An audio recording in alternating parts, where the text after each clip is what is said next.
Alrighty, guys. So I'm still kind of sick, so bear with me. Um, did Masters of the Universe, Revelations, or whatever, have a great story? And did Master of the Universe, have a great story and concept? It did. Honestly, it did. But the problem with it, and this is my last video talking about it because I wanted to address some stuff because I did another video addressing about it because it's just missed opportunity. So I'm gonna read you guys a comment I got. So one of my subscribers I know for pretty well, he likes the show. Or she likes the show. Don't know who he is. Who she is. So his comment was, look, I've been a fan of Master of the Universe for years. I can tell you that this incredible series. The story has just begun and you already hate it. That's not the case. I hate it because it didn't establish this world and who He-Man and Skeletor, what they're doing. Like, if you say it's a sequel series, be a sequel. Explain what's going on in the world first before you start killing characters. This ain't Game of Thrones. This is He-Man. Take baby steps first and then establish what you're going to do. Hell, spoiler alert, there's 3 or 4 deaths in here. I only cared about the main death that was He-Man, but that was the first episode. Then the Oracle death that happened later on in the show, I just said I didn't care about it because you just killed the main character. Like, that's what I'm talking about. That's not in it, and that's not good storytelling. If you gonna have so many deaths in one season, that should be the final season, not 5 episodes. That's what a lot of people said. This should have all been released at once if you're going to do something on this drastic level, but it's not. Netflix looked at this as a next new He-Man series. That's why they should just call it a reboot and not a sequel. That's all I'm saying. Come on, dude. This story is slowly telling the real story of Grayskull. No, it's not. It's a made up story because that's not really a story of Grayskull. The story of Grayskull. Well, there's multiple stories. There's multiple ways you could have gone about it. But like I said in the video, and like I was going to state here again, if you're going to build up to the point where Grayskull is going in crisis or Eternia or all the other crap, build it up. Like, have those 5 episodes be with He-Man and the team and all that. But you have a build up so when you get to that, because the first episode felt like a season 1 finale, and the last episode felt like a season 2 finale. Like you crammed all that in 5 episodes. That's unheard of. That is just crazy. You don't do that. You establish this world first. You establish these characters, and then you take the steps and the liberty to do this and do that, and do this and do that. Have fun with certain things because you establish the world, and now people know these characters that some of them may have forgotten over the years. His second proof is, Skeletor moved up from a chump to a badass. Okay, so again, cool, but we only had how many scenes with Skeletor? 2 or 3. You see them in the first episode, you see them in the last. But how did you have a whole 5 episodes of seeing Skeletor and He-Man be badass? Like, you want one scene or do you want multiple scenes? I'm just being honest here. You're so happy that he's a badass, but I'm sitting here like you only saw 2 scenes with him. How is he a badass? He's got smarter, but he's not a badass. He don't become a badass until he actually beat the shit out of He-Man, which he has not done. So I don't hear that shit. Moving on. Teela is on a quest to begin so much more than she thought she was. Okay, cool. Teela is on her quest. Why cannot that be season 2? Why can't we not have all the Masters of the Universe together, these 5 episodes, see what they're up for? Like, for example, Teela and her little story with Prince Adam. Wouldn't it have been better if Prince Adam kept, for the 5 episodes, saying, I think it's time to tell Teela. It's been so long, I need to tell her. And everybody else telling them not to tell her because it's been working so far, but he still have a conflict with it. And the way he told her is his death, which that could have been the last episode of season 1. That's good storytelling. If you watch a TV show, if you've written stuff before, if you've seen story progress over the years, that's storytelling. You may like everything at once. I like things to be spread out so I can breathe and digest this whole thing so we can have something organic, not something force-fed to me. And that's the biggest problem. So, now, he commented me back because I told him I think I said the same thing, but he responded me back. Sorry, I disagree. This is not a He-Man Skeletor show. That it is when you advertise the show in these stupid ass trailers, He-Man and Skeletor. You better give me that. Don't advertise me no shit that you're giving me. You're not giving me He-Man. Just don't. Just don't. Now, if you advertise this as a Teela show, give me that. But they didn't. They advertised this as a He-Man show because they know they were trying to get the old fans. So no, I don't hear that. That means it's based on variations pretty much not variation, but based on multiple characters, in which we saw in all five. We always saw, and here's what he's talking about. So many other characters. You saw all woman, Teela, Audrey, I think her name was, Evil Lynn, Sorceress, Robot, which is a man, but it's a robot, so you get away with that. They're all women. Now, here's another thing, too. If you're going to say that, where's Man at Arms? We got him, but where was he? Why was he in our team? Where was, oh yeah, you got the Beast, but he's not a man, he's a beast. Where's the rest of the Masters of the Universe? Why all of them are not on the team? Why can't we see them on the team? Because it was an agenda trying to push a female strong woman agenda, which is perfectly fine in season 2, which is perfectly fine in season 3, but establish the world first, establish He-Man first, establish Skeletor, and we ain't got no problem. And people are like, oh, we see fallen heroes. I didn't see no hero fallen other than I seen Triclops take over Snake Mountain and make it like a cult, but I haven't seen no other heroes. We haven't seen the other heroes. All we saw was Teela and her journey. So I don't know what you're talking about. I can see if there was a death to one hero, the master of the universe, not Oracle, the real masters, that's one thing. He talks about Teela again, which I already explained. We see Skeletor no longer being a chump to the masters. Okay, you keep saying he's a chump. You saw 2 or 3 scenes. That doesn't make him a master. You have to watch the whole show in its entirety to say, okay, now he's a badass. I need more than 2 or 3 scenes because if you go back and watch the He-Man Master of the Universe 2002, he wasn't a chump to the Masters until He-Man showed up. So what about that series? Rest my point. And then he gives the example. These are example of story that is slowly revealing something much more than the original storyline. It's not. It's not because all it's doing is hot shot booking characters, seeing what sticks on the wall. If we're going to Mad Max He-Man, or we're going with the Teela Dark Fate story with Terminator, or we're doing this and that. And that's where we're going with. Now, people say give the show a chance. I saw it and I'm not digging it. That's just my opinion. Respect other people's opinion with that and just move on. The show's not good. It sucks. It just sucks. That's my opinion. If it would, like I said, if they would have focused on this season on He-Man, Skeletor, showing this new Skeletor, voiced by Mark Hamill, being a badass, showing him throughout these 5 episodes, I can actually agree with your statement. But we don't. Same with He-Man. I can agree with that statement. If they show He-Man as a badass, they don't. We get Teela. Nobody asks for Teela.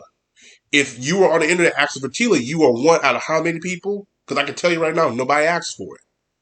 Does that make you a bad person? Absolutely not. It just makes you different from everybody else because everybody else wanted a story of He-Man and Skeletor. Just give us that first season, we're good. A lot of people are pissed off is because we just got She-Ra. And fans are pissed off at the fact that you got She-Ra. And you can't give us He-Man? You can't give He-Man his own goddamn show? That's where people pissed off at. And they have a right to be pissed off because they waited so long for it because the 2002 series got abruptly canceled for toy sales. And Kevin Smith should know this, but he don't care. He got a little check from Netflix and went on his day. Then he replies back, but the truth is, the concept is not a He-Man show. Okay? The concept is not a He-Man show, then don't advertise him in the trailers. Then you need to tell us what the show is, a Tila show, and call it a day. It's a story about Eternia and the rest of the universe. No, it's not. Because if that was the case, they should have advertised that. But they didn't advertise that. All they advertised was He-Man, showing He-Man, showing He-Man, showing people that we got He-Man, but we didn't get He-Man. So that's false advertisement. So you can't defend that. You can't. Your argument right there is over. If this was an Eternia universe show, then you advertise that as an Eternia. That doesn't make you a bad person that thinking that it's Eternia, it's about the Eternia, but it's not. Now the show, the story itself, okay. Again, establish the world first, do what you need to do. But this could have been all handled perfectly if they would establish this world with all these characters. And when He-Man dies in the first episode, which should have been season 1 finale, we all be like, oh, cool, I never expect that. Was I shocked that he died? Yes, because you kill off the main character just right then and there. You don't do that. Unless there's a weird explanation for that. Now, he said He-Man's may play a small role in general because there's much more, which is not. I think you're just grasping for straws now. He-Man could have played a significant role in the first season and do what you need to do in the second season. Like I said, this is my last time saying it. Tila can have her own show.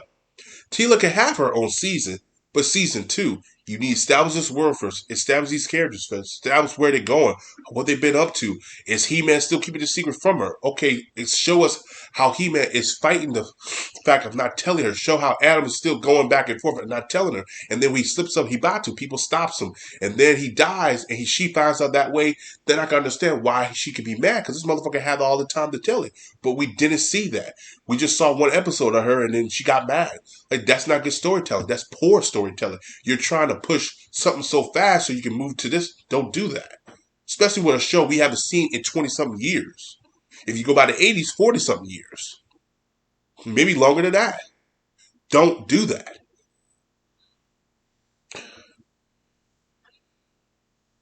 Now, this is the one that got me.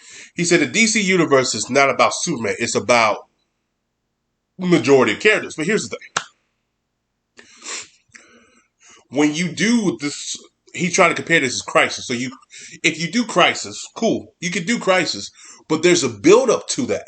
There's always a build-up. We didn't get that. How are you going to go by the 80s show and say that's a good build-up? No, it fucking isn't. The 80s were even building up to no Crisis like this. I can see if they were, but they weren't. This is Kevin Smith and his own idea. Cool. Show us how you got to this end of Eternia. Show us. But that's what you need to do. And people say, be patient. No, don't be patient. Don't bamboozle me. Don't lie to me. You show me how you got to point A to point B. That is the biggest problem I'm having with people. You are not going by storytelling. You have a right to like it, but if you like this type of stuff, then you're not a fan of storytelling. And if you say, oh, I'm a fan of storytelling, then this show is not... Then you can't say the show is great on that level because it's not storytelling. The only thing good about it is the animation because it's done by Powerhouse Studios. Powerhouse does not mess around. And that's what people are being blind by. And I promise you, I guarantee you, if this was done by another studio, they will be agreeing with me. But Powerhouse has done such a good job with Blood Zeus, Castlevania, etc., etc. That's why people love it. Don't tell a person to be patient. If you got to tell a person to be patient for a show, the showrunners of Kevin Smith, did a poor job of explaining and getting you invested into the show. Because if you already hate it, which is a lot of people, he did a poor job. And you need to sit there and reflect, okay, why am I sticking up for this dude who lied about this shit? Why am I sticking up for this dude who can't even do a good job of telling the story for these fans, for the old fans to understand? If you get it, more power to you. But sit there and really evaluate the show. Say to yourself, this is not good storytelling. He hot shot a lot of shit. Like I said, He-Man dies. But guess what? Oracle dies too. You think I care about Oracle death? I did not, because He-Man died. If you have one death a season, I'll be like, all right. Who's going to die next season? Tila? Because he left me not even wanting more. He left me like, well, he'll bring He-Man back. He'll bring Skeletor back, which he did. That means Oracle may not be dead, which you don't. I mean, that's what I'm saying. If you, much is less. What I say about it is, Give me a little, throw me a bone here, I'll take it. Throw me multiple bones, I'll be like, okay, this is too much. I'll take it, but I'm gonna look at you like you're a fool. You could have just spoiled me, gave me one bone at a time, so I could savor it and enjoy it. I don't have a problem with certain things they do, but when you do bad storytelling like this, which is bad on so many levels, then you need to evaluate yourself and say, this is not what I want. This is not what the fans want. Does that make him, Kevin Smith, a terrible person, or the story he came up with terrible? Absolutely not. I think it's a great story. I think it's a perfect story.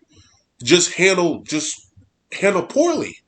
And I pray he executed greatly, but the way things are going, it's not. There's a lot of things he'll do. It's going to retcon some stuff that he set up, but that's how it's going to be. We're going to have a Rise of Skywalker on our hands. Because now he hears the feedback, but see, he's not hearing the right feedback. My feedback is positive, but it's just criticism, but the right way. I'm not saying he should die, but I'm not supporting his project because he lied. He had a good story here. The problem with his story, and I keep saying it, build up. Build up to this crisis of Eternia. Build up to He-Man, Adam, and Teela's little dynamic or uh, little hate thing, whatever they got going on. Build up to Andrea or Teela's girlfriend. Build it up. Don't allude to it. Build. That is the title of this video. Build to something. Build. Once you build something, I'm down. That's where I am. When it comes to storytelling, I want you to build it up. You have 5 episodes, cool. You can do it. Castlevania did it flawlessly. He-Man can do it. But just don't kill characters because you think it's cool, which he said it was cool. I don't like that. Because how are you going to explain these characters coming back? Now he's in a pickle because now he got to figure out, okay, now I got to bring this character back because the person was mad. When Oracle died, I just didn't care. Not because he's a terrible character, it's because you kill He-Man off. You kill the main character off. For what reason? That could have been handled in season 1. You could have 2 deaths back to back. Not He-Man first, then Oracle. It should have been Oracle, then He-Man. I promise you, I guarantee you, this would have been done. People would have been all excited about the show. Is this a true successor to He-Man, the 80s? No, that goes to the 2002 version. But if you think this is a fan fiction or whatever, then there you go. The biggest problem with this show, the biggest problem with the fans who supported it, they're not looking at a story standpoint. Once you look at it as a story, you say, this ain't working on this many levels. That's all I'm saying. You can still like it, but don't come in here and say this is a great story, which is not. If you're like, oh, I just want an action, then okay, this is what you want. But let's be realistic here. When you come to the 2002 version, you go to this, then you have some problem because that was storytelling. King Grayskull came from that series. The Hordak and Skeletor connection came from that series. Not saying it was made from that series, but it came from that series. You know, I'm looking for stuff like that. And I thought that was done perfectly. And for a kid's show, it did flawlessly. And I was hoping for the same thing, but I didn't get the great storytelling. I got some good action scenes here and there, but honestly, the He-Man 2002 still wins. But again, I haven't seen part 2 yet, so I have to wait. But if I want a good action scenes, okay, I get my action figures and play with them. Imagine them in my head. I go old school with it. But I didn't want that. I just wanted a good story-driven He-Man show that tells the story of what's going on with He-Man. Why Adam has not told Teela yet. What makes this Skeletor different from the others? Is he smarter than the others? Show me how badass he is. I didn't see that. I show how cunning and conniving he is, which is okay. I mean, I see that in 2002 too. But I need more. Because right now, he's no stronger than the one from 2002. 2002 is still stronger than he is. But again, I don't have that much layers. But now he got that damn sword. I still don't see it. Because he still needs a sword. Well, people are like, well, first episode, no, I need more. I need more because the scene between him and him wasn't that long anyway. It was like maybe good, 5 minutes? Correct me down there below. But that's what I wanted to say. So, did Master of the Universe have a good story? Absolutely. But it was poorly executed. That's all I've got to say. And yet, again, um, that's what we'll call it. Did Master of the Universe Part 1 have a good story? Just poorly executed. For Part 1. I don't know about Part 2. Part 2 may put it all together and I'll have to do a different video. But until then, the story's not good. I'm not saying you have to go my way, but my way would have pleased everybody because you're giving the fans what they want. You're giving the critics what you want because you're giving them good storytelling. Because you know how critics are; they love good storytelling, and you're building up to a Tila show, which fans were going to eat that up anyway. Well, not fans, but the critics. So yeah. But as always, guys, like, subscribe, peace, have a just day, and that's my last video on He-Man.